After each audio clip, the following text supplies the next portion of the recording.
So what's the one thing that can quietly, totally sabotage even the most talented teams out there? It's division. In this explainer, we're going to unpack a leadership framework that doesn't just, manage the friction, it actually transforms it into unity. Does this sound familiar to you? Conversations that just go in circles, meetings that end with everyone feeling frustrated, and just this constant feeling that everybody is pulling in a different direction? It's exhausting, right? And it's a huge sign that your team isn't just disagreeing. It might be fundamentally divided. And that really brings us to a fundamental truth here. Unity isn't something that just happens by accident. You can't just hope for it and expect a cohesive team to magically appear. No, it's an active process. It requires intentional leadership. It has to be built, piece by piece, brick by brick. Okay, now this is where a lot of leaders get tripped up. The gut instinct is to try and get everyone to agree on everything.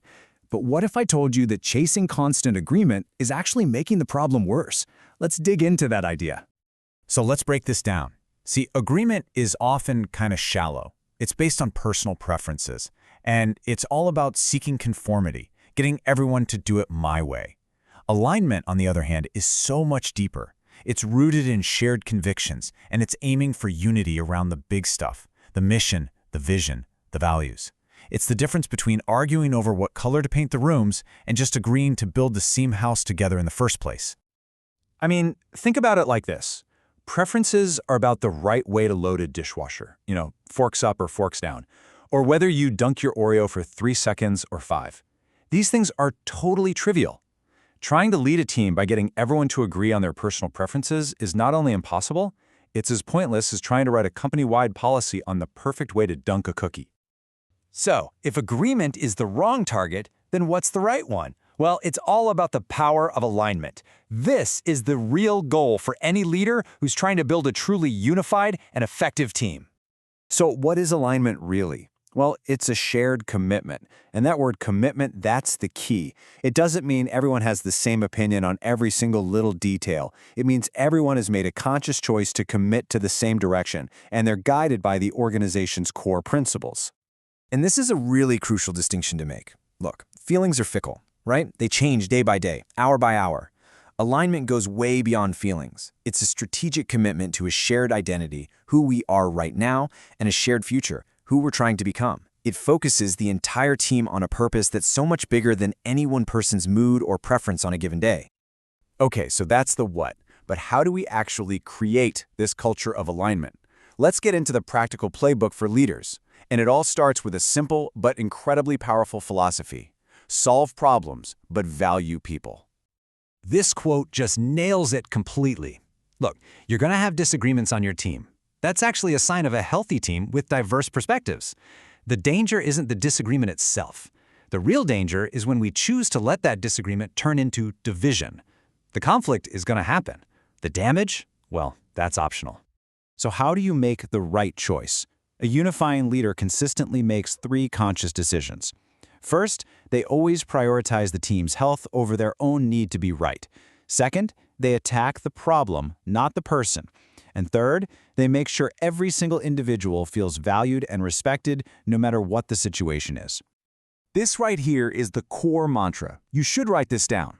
In the middle of a crisis, it is so easy to start blaming the person instead of looking at the problem.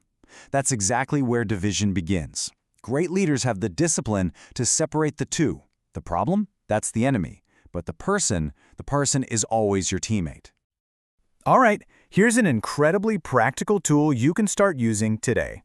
When someone starts being really critical or negative about another person or maybe a process, just respond with this simple phrase: "That hasn't been my experience." It's brilliant. Because you're not telling them they're wrong, you're not invalidating their feelings, but you're also not co-signing their negativity. It's a gentle, non-confrontational way to stop a complaint from spiraling into something toxic. Now for the final piece of the puzzle, and this one is all about you, the leader. It really comes down to a fundamental principle of how our brains work. Your focus literally determines your reality. So inside your brain, you have this thing called the reticular activating system, or RAS for short. Just think of it like your brain's built-in Google search. It finds more of whatever you tell it to focus on. Have you ever decided you want a specific car? Say, a black Jeep, and then all of a sudden you start seeing black Jeeps everywhere? That's your RAS at work. The number of Jeeps on the road didn't change, your brain's focus did. And this is where it all comes together for a leader. Your RAS is going to find whatever you program it to look for. So if your focus is on all the little ways your team disagrees, all the annoying preferences, all the reasons for friction, I promise you, you will find them everywhere. But if you choose to focus on finding opportunities for alignment, for common ground, for shared commitment, well, your brain will start to see those everywhere instead. So, this is the question you have to ask yourself. What have you told your brain to look for? Are you actively searching for evidence of division, or are you scanning the horizon for every single opportunity to reinforce alignment? Your focus isn't just a state of mind. It is the single most powerful tool you have for shaping your team's culture. You know, ultimately, this timeless principle says it all. Division is just unsustainable. It will eventually cause any team, any organization, any house to collapse. But a house that is aligned, where everyone is committed to building the same thing, even if they disagree on the color of the paint, that house is built to last. The goal isn't agreement, the goal is alignment.